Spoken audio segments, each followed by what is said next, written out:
I come to you as a traveller from the Wild West. And it's a privilege for me to come to somewhere that we call the Far East.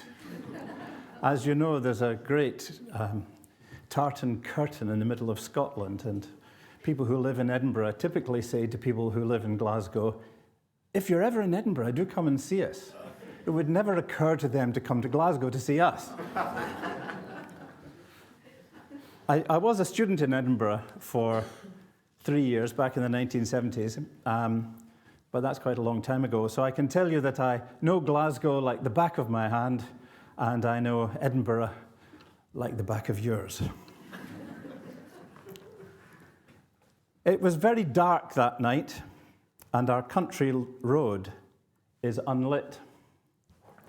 I was driving home after a long journey, and I was within a mile of the house when there reared up in my headlights, unexpectedly, a huge pile of builder's rubble. There was no light on it, there was no warning cone, there was no sign. I just had to do an emergency stop. The road was blocked. I couldn't get home. I had to find another route. It was a wall of sand, monobricks, broken paving slabs, and even a shovel and an upturned wheelbarrow on the top. Fly tipping on an industrial scale, blocking our road and preventing me from getting home. This is a striking example of what we might call compartmentalized thinking. In some people's minds, if you live in town and you want to get rid of stuff, take your tipper truck down a quiet single-track road and dump it. It's out of sight and therefore out of mind. A victimless crime. Compartmentalized thinking is a peculiarly human trait. The city, the countryside. Desirable, undesirable. Us, them. You see, the concept of city, indeed the very purpose of this conference, is a construct. Edinburgh, indeed this very building, has been constructed right on top of a prime piece of Scottish countryside. It's under our feet. The city is in the countryside. Although from our perspective, plants can be unwelcome intruders and persistent pests, we need to learn some humility. It is we who are the unwelcome intruders and the persistent pests. But our persistence will only last a relatively short time, and plant life will return to its normal world dominance after what will be, on their time clock, a mercifully brief interruption. I spoke at a symposium at the Glasgow Botanic Gardens a few years ago called The Forest in the City. My contention was that despite our zeal in planting trees and creating parks, there still remain some older sentinels watching our every move, trees which are scions of an ancient forest, biding their time, weathering the brief crisis of human activity. Incidentally, I remember hearing a radio commentary in which it was stated, that tree knows you are standing there, and it knows what color of jacket you're wearing. That's scientifically been demonstrated. We need to change the way we think about things. And all the while, during this waiting time, the sheer exuberance of nature continues to spring up through what we call the city, colonizing every available space, bursting up through roads and pavements, demolishing buildings, and reclaiming land whenever our attention is distracted. Before I move to some specific botanical matters, and at the risk of opening myself to the charge of being too apocalyptic, I'd like to make a brief contextual comment about the broader issue of global warming and sea level rise. we've already passed the point where what we used to call normal can be recovered. Even if human activity were to cease immediately, locked-in sea level rise would continue. By a reasonable estimate, large areas of Glasgow, for instance, will be susceptible to flooding by as early as 2050. You'll see from this slide that Glasgow Airport and some of the M8 motorway may not be viable in just a couple of decades' time, along with large areas of Clydebank, Renfrew, and the Glasgow waterfront downstream from the Kingston Bridge. This is not permanent flooding. It is increasingly regular seasonal flooding where high tides on a higher ocean level meet swollen land water. Similar impacts will be seen in all low-lying areas across Scotland and the world. We need to start planning to live with global warming and sea level rise, moving our infrastructure to higher ground. Planting a few trees or placing a few sandbags is as futile as a command from King Canute.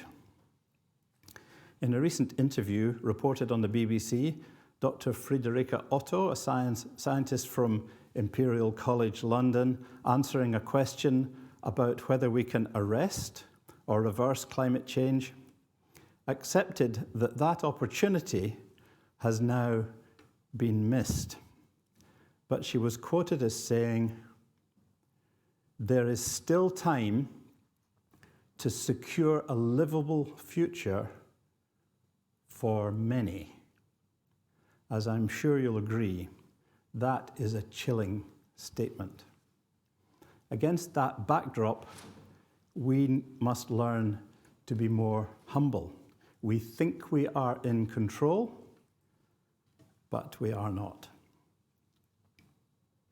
So let's move on. Plant diversity in town is roughly double plant diversity in the countryside. This is counterintuitive. The fact is, by reason of the intricate habitat patchworks that arise in our urban infrastructure, plants like disruption, and humans are disruptors. The wall of a building is a rock face, salted roadsides are the seaside, a mowed lawn is a grazed field, the edge of a car park is a rocky outcrop. So I'd like to examine three broad phases of human environmental impact in cities, namely development, management, and dereliction, and highlight some plant species which are profiting from each of these. It is my observation that the pace of change in plant distribution, especially that of non-natives, is rapidly increasing, and I expect others will acknowledge this as well. I'd be interested to find out when Chris talks to us about Cambridge whether the pace of change is accelerating. So, to development. What do we do when we develop a city or a part of a city? We cut down trees, we clear ground, we put in drainage, we build, we flood, deliberately or not, and above all, we pollute.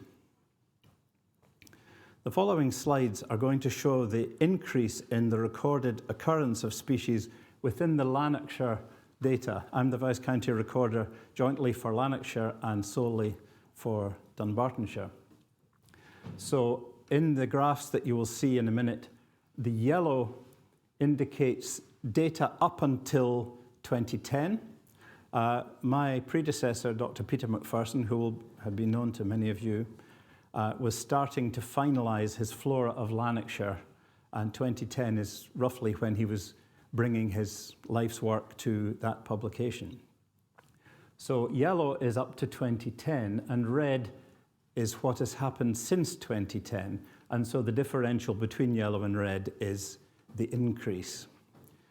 So let's look first of all at some species which we have deliberately introduced and they've got away. We call such species invasive, but that passes the blame onto the poor plants. It's we who have chosen to bring these unusual, or aesthetically pleasing plants from all over the world, with little thought of the possible impact on our local environment if they were to escape. The clue is in their names. Japanese knotweed. That's a 50% increase in the last 13 years. It's a colossal problem. And as you know, it's very hard to eradicate. Himalayan balsam. That's a 100% increase in the last 13 years. It's a beautiful plant, but we call it an invasive alien. We brought it here, we set it free, it's our fault, and we've got to deal with it. American skunk cabbage. I was quite alarmed to discover this growing in moorland north of Arachar. This is worrying because it's very aggressive, it's very tenacious, and it's hard to remove. It doesn't belong in Scottish moorland. I mean, you could argue it doesn't, following what Kevin was talking about last night, you could argue it doesn't even belong in a botanic garden. It belongs in America. Early pampas grass. Now, you know this ostentatious 10-foot tall plumes of grass that people have in their gardens. Pampas, South America. Very successful at seeding out in urban environments. This is one of John's pictures, and it's in a curb in Edinburgh. I presume it's Edinburgh. And you try and pull the leaf, and it's very tough.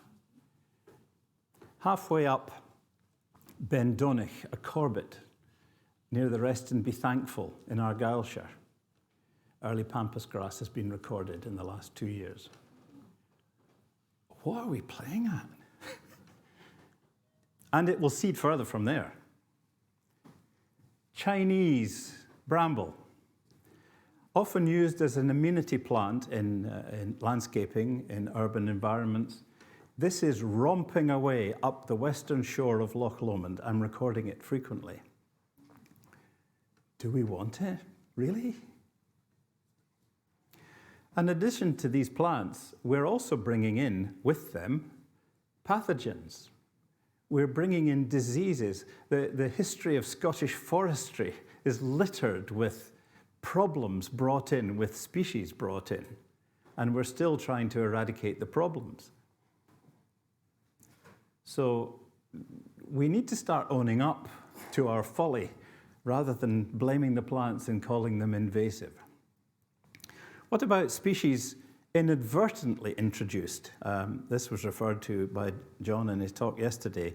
Things that attach themselves to our clothing or our boots or the wheels of our cars or come in imported building materials or drawn by the warmth or chemistry of a built-up area. So here are some that have appeared in Lanarkshire. Remember, this is the Lanarkshire data. I don't know how it compares with the Far East here. So bristly oxtongue has increased sixfold since 2010. It's very common where my son lives, down in Bedfordshire, but it's relatively new up here. Lesser swinencress. That's a tenfold increase since 2010. Canadian fleabane. Narrow-leaved ragwort, this was mentioned yesterday also. A 17-fold increase since 2010 in Lanarkshire. Our friend Polypogon viridis, correctly identified by an app before your very eyes. Somebody gave me a piece of this when I was learning it as a new thing. I hadn't seen it before, and a colleague gave me a piece, and I put it in the sherry glass at my front window where I keep things that I want to study. And within a week, it grew 2 inches of root. And I went, oh, that's interesting. It grows on curbstones and places like that. So we live in a stone-built cottage, and there are flagstones at the front, and there's a little bit of sand.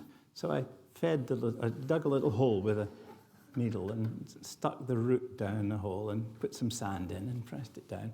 It loves it there. I'm having to weed it regularly because I don't want to become a hotspot for an invasive alien. It's a beautiful grass. Strongly recommend you get to know it, but where it lives, please don't spread it around. Prickly lettuce.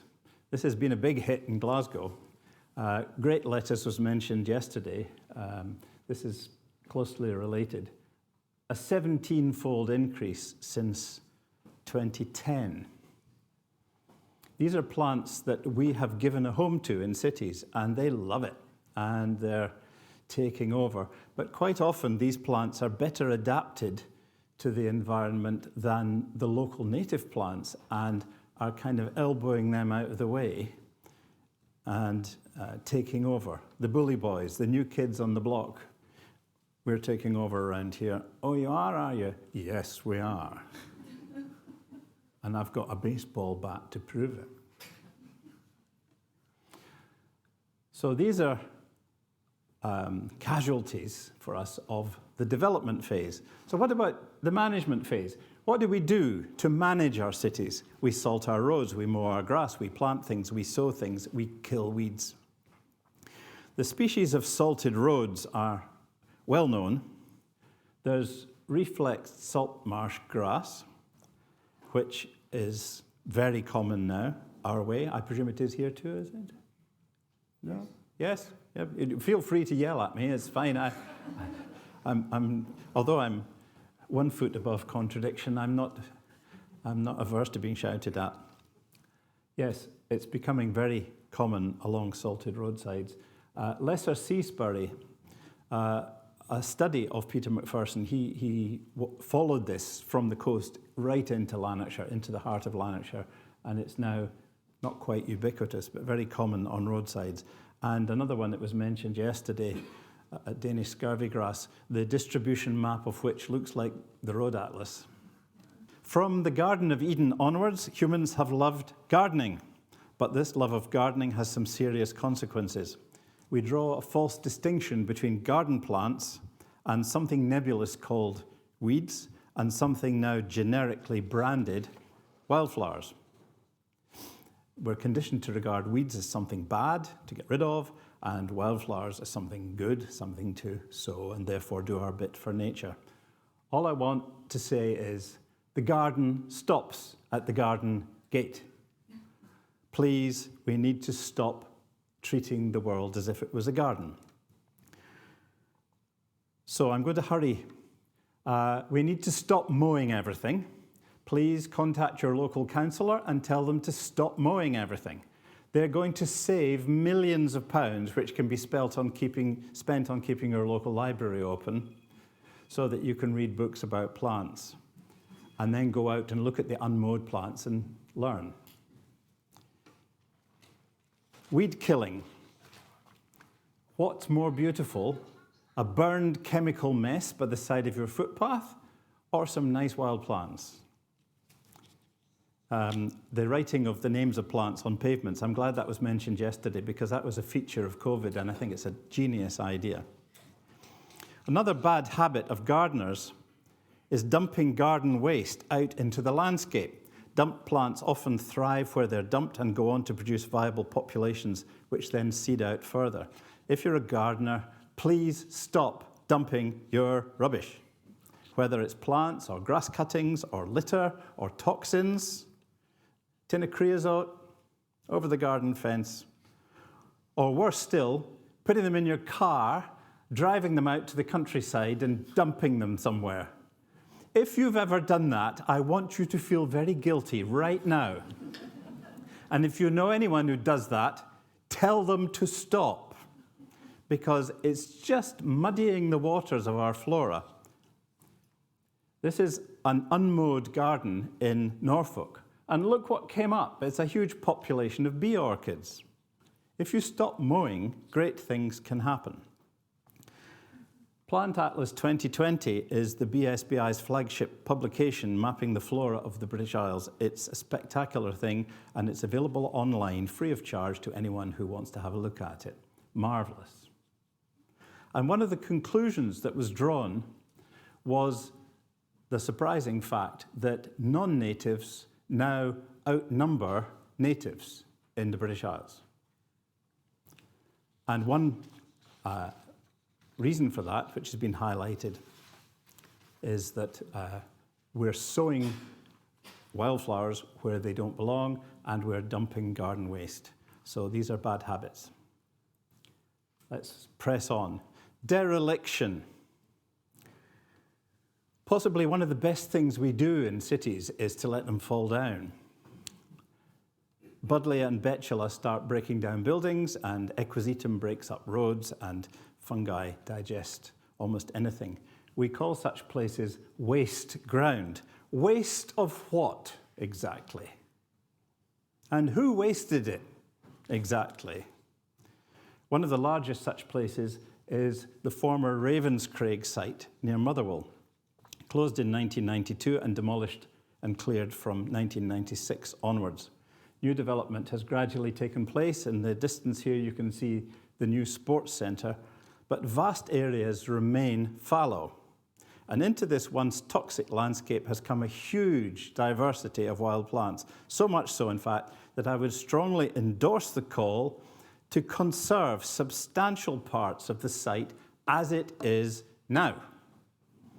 We should be vocal in a general plea for some brownfield sites to be conserved. They can be extraordinarily rich habitats, and botanical richness does not equate to waste.